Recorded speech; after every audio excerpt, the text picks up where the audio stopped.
There are certain things, certain parts of conversation around sports. It's a Friday, and I don't know why I'm trying to say conversation all quick and show off. Big word. I'm kidding. There are certain things about the conversations around sports that if you do it often enough, long enough, they start to grind your gears. Right? Little pebbles in the shoe. They're not big deals, but when you hear them, it's like nails on the chalkboard. And obviously, hosting a 3-hour show, talking about sports all the time, I have my versions of that. One of them is the term must win. And I rant about it probably more than I should. I get very frustrated when somebody comes up with a reason that every game is a must win. Must win this, must win that, must win. This game's a must win. It's like a non-conference early season game that quite literally, if you win your conference, doesn't matter at all. Why is it a must win? So I put must win on a pedestal, right? I do not say it without thinking about it and coming up with something significant that gets taken off the table if you lose, right? It's got to be, hey, if you lose this one, XYZ goal is no longer attainable, which makes it very difficult for a must-win game to, and not mathematically, could be vibes, but you'll hear what I'm saying. It makes it very difficult to have a bunch of must-wins early in a season. I'm throwing must-win on this game for NC State. Hosting Virginia Tech, I'm throwing must-win on that game. It is not something I take lightly. And it's the second time this year, and they haven't played but a third of the schedule. It's the second time this year that I've put a must-win on an NC State game for the Wolfpack, which is very rare for the first half of a season. There's many things that go into this. If they lose, the schedule in the second half is much more difficult than the first half. They have VT this weekend, Virginia Tech. They have Campbell. They have a bye week. They come back from the bye at number 22 Notre Dame, at Pittsburgh, versus number 16 Georgia Tech at home, at number 2 in the country Miami, versus number 8 in the country Florida State at home, and then the rivalry game to end the regular season against UNC. And everybody knows when rivalries happen, you throw the records out. As rough as UNC has looked this year, that game is never going to be what you think it is. If you lose this one, suddenly all the good vibes of 3-0 and this team finds a way to win and CJ Bailey is great and Hollywood Smothers is awesome. I'm not saying all that is untrue. I'm just saying that suddenly I think you remove 8-win season from the possibilities. Suddenly, you're hoping it's only a 7-win season and you're above 500, and that includes, bowl games and everything. And you're really hoping 6-7 doesn't get put on the table. If you lose this one, I think 8 wins is off the table. And that's why it's a must win, because if you win it, then it becomes a much more, you can start drawing multiple different paths, kind of choose your own adventure. If you win this one, if you upset this team, or if you lose that one, but you upset this other team, like there's a bunch of different ways to get there, but you gotta win this one. Virginia Tech is in a mess right now. They are in a mess.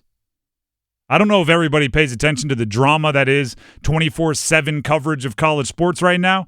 There is a lawyer on social media threatening to sue Virginia Tech because players, after their coach was fired, want to protect their red shirt and are basically electing not to play the rest of the year, and they're going to go into the transfer portal. And Virginia Tech is now in response saying, well, all that revenue share money we were going to give you isn't going to come your way now because you're electing not to play.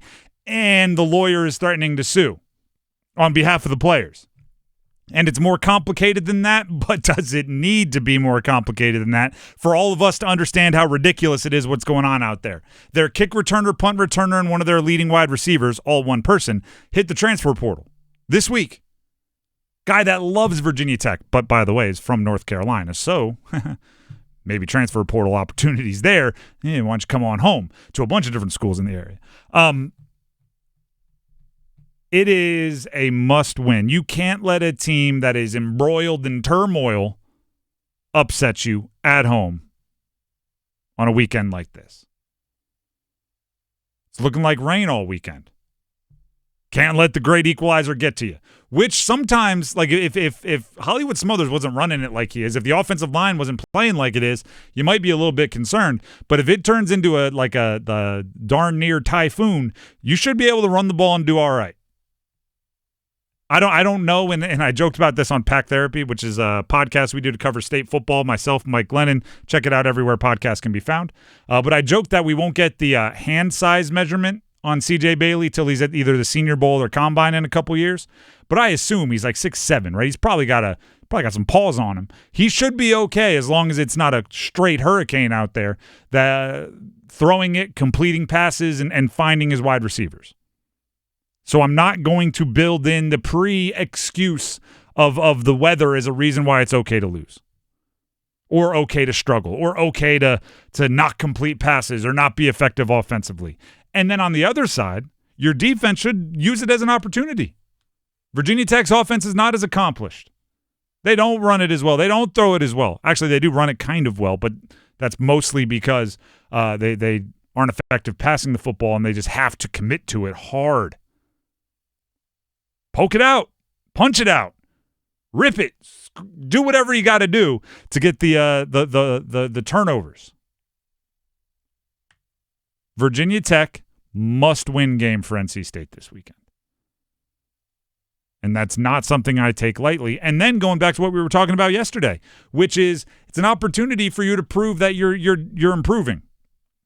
It's an opportunity for you to prove that that they call themselves a developmental program, and I think in a lot of ways NC State fans pride themselves on, we recruit 3 stars that are diamonds in the rough, and we then go out and beat the 4 and the 5 stars out there because we're a developmental program. This is an opportunity to prove that development is happening, because I look at Virginia Tech and Wake Forest very similarly this year. I think they're built similarly.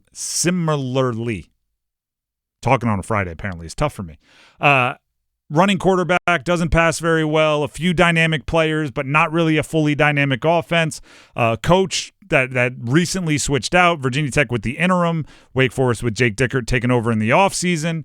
There's a lot of similarities between these two teams. Projected at the bottom of the ACC. All of those things kind of adding up.